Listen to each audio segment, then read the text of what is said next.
Assalamualaikum warahmatullahi wabarakatuh. Perkenalkan, nama saya Iqbal, NIM D1B120239. Saya sekarang adalah mahasiswa di jenjang S1 Farmasi kelas 06 di Universitas Megariski Makassar. Video ini dibuat untuk memenuhi tugas ujian tengah semester saya, yaitu kimia klinik. Mata kuliah ini membahas berbagai jenis zat kimia yang terdapat dalam darah, serum, plasma, urin, cairan lambung, feses, dan lain-lain. Pada keadaan normal maupun pada keadaan abnormal untuk menunjang diagnosis penyakit. Apa sih kimia klinik itu? Kimia klinik adalah ilmu yang mempelajari aspek kimia dalam kehidupan manusia, baik dalam keadaan sehat maupun sakit, dan penerapan dalam metode laboratorium kimia untuk diagnosis, kontrol, pengobatan, dan pencegahan penyakit. Dalam pelayanan kesehatan meliputi laboratorium klinik dan laboratorium kesehatan. Laboratorium klinik adalah pelayanan yang mendukung upaya penyembuhan dan pemulihan penyakit, sedangkan laboratorium kesehatan adalah pelayanan yang mendukung upaya peningkatan kesehatan dan pencegahan penyakit. Pemeriksaan laboratorium adalah suatu tindakan pemeriksaan khusus dengan mengambil bahan atau sampel dari penderita, dapat berupa urin, feses, darah, sperma, sputum, dan lain-lain.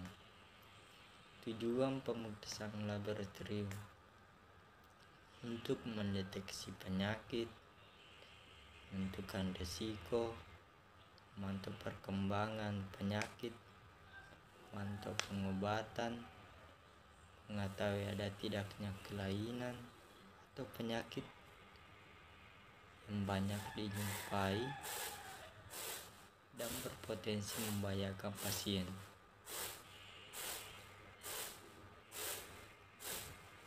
Pada pemeriksaan laboratorium klinik secara umum meliputi: pertama, pemeriksaan kimia klinik; kedua, pemeriksaan hematologi, contohnya penyakit tifoid dan diabetes; yang ketiga, pemeriksaan mikrobiologi dan parasitologi, contohnya penyakit TB; dan keempat, pemeriksaan imunologi, contohnya penyakit lupus; yang kelima, pemeriksaan urinalisa, contohnya penyakit diabetes.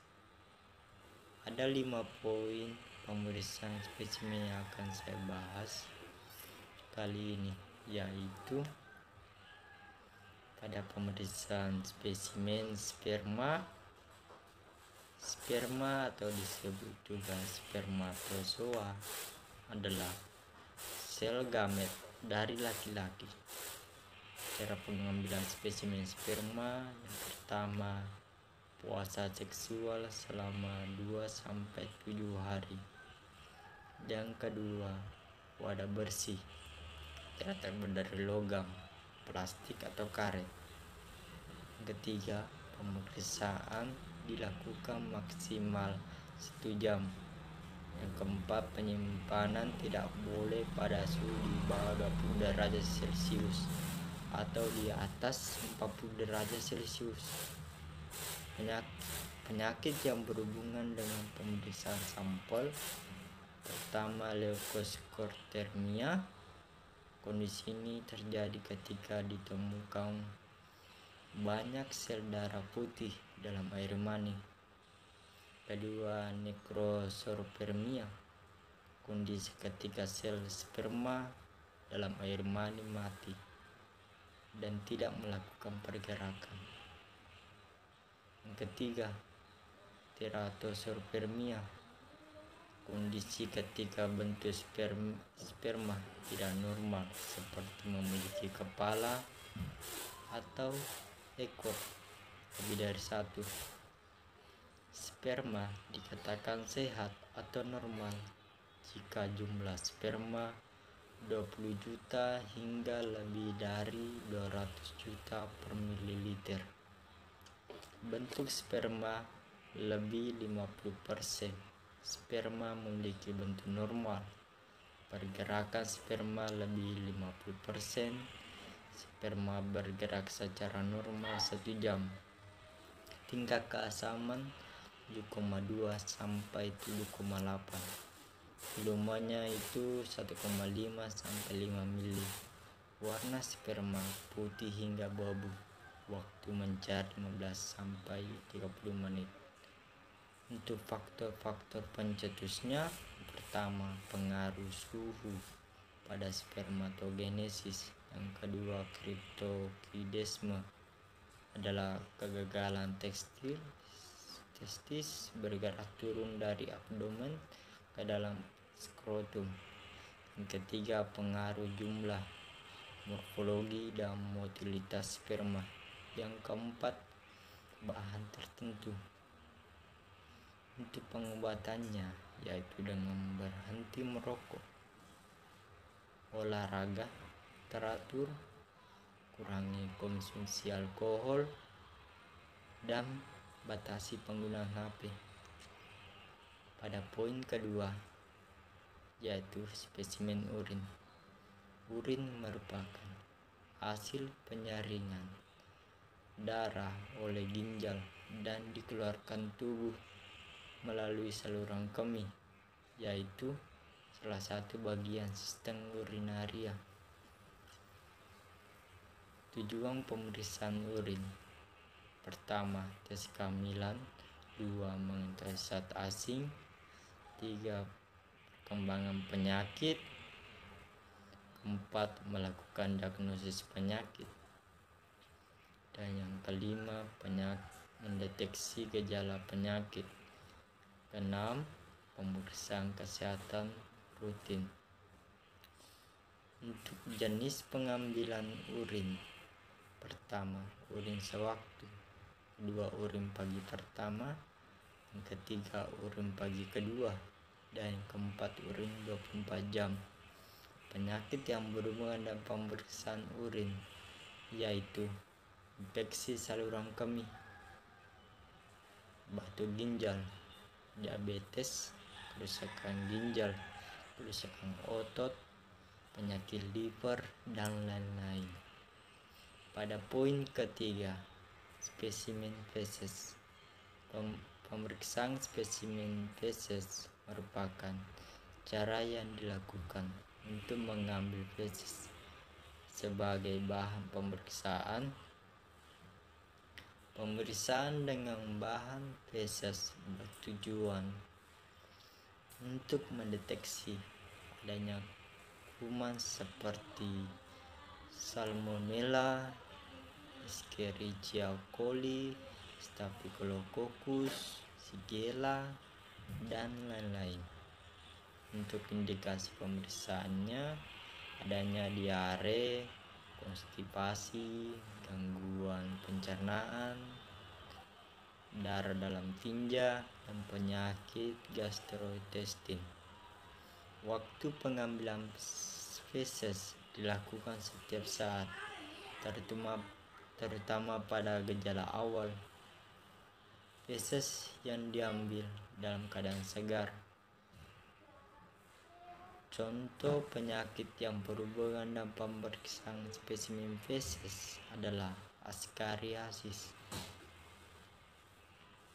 Pada poin keempat, spesimen darah. Pemeriksaan darah adalah serangkaian pemeriksaan dengan menggunakan sampel darah yang didapatkan melalui pembuluh darah pada bagian tubuh tertentu atau dari menusuk salah satu jari dengan alat khusus. Tujuan pemeriksaan darah yaitu untuk mendeteksi penyakit, mengetahui fungsi organ, mendeteksi kemungkinan adanya racun, efek obat, atau zat tertentu, untuk mengetahui kondisi kesehatan secara keseluruhan. Penanganan spesimen darah itu suhu, cahaya, labelan, kemasan, transportasi. Untuk pengawetan spesimen darah menggunakan antikoagulasi. Antikoagulasi itu adalah bahan kimia yang dapat menekan, menunda, atau mencegah pembekuan darah. Jenis-jenis antikoagulasi itu yaitu natrium sitrat, natrium oksalat, heparin, natrium klorida. Adapun penyakit yang berhubungan dengan pemeriksaan spesimen darah yaitu diabetes, malaria, kolesterol, dan tifoid. Pada poin kelima, spesimen sputum. Sputum atau lendir dan materi lainnya yang dibawa dari paru-paru, bronkus, dan trakea yang mungkin dibatukkan dan dimuntahkan atau ditelan. Ada 3 waktu pengambilan spesimen sputum.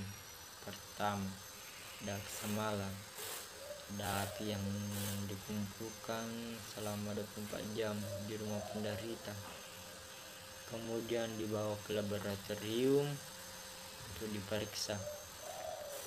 Kedua, darah pagi, darah yang dikeluarkan penderita pada waktu bangun pagi.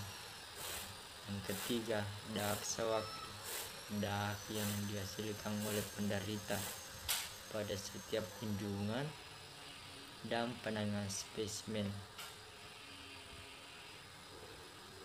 Ada pengambilan, penampungan, penyimpanan, pemberian label, dan pengiriman spesimen. Penyimpanan spesimen. Ada 1, semua spesimen harus dikirim ke laboratorium secepat mungkin setelah pengambilan. Yang kedua, bila hal ini tidak dapat dilakukan, simpan dalam lemari es pada suhu 2-8 derajat Celcius, jangan lebih dari 1 malam. Ketiga, jika tidak ada lemari es dan penundaan pengiriman sekitar lebih dari 3 jam, maka diberi pengawet yaitu campuran 1% CPC dan 2% sodium klorid. Penyakit yang berhubungan dengan pemeriksaan sampel yaitu tuberkulosis paru atau TB, bronkitis, absen paru, dan pneumonia. Itulah beberapa penjelasan saya mengenai mata kuliah klinik ini. Saya harap teman-teman bisa mengerti dan memahami apa yang saya jelaskan pada video ini. Semoga bisa bermanfaat, dan saya mohon maaf jika ada kesalahan dan kekurangan. Dan jangan lupa like, komen, dan subscribe. Saya undur diri. Assalamualaikum warahmatullahi wabarakatuh.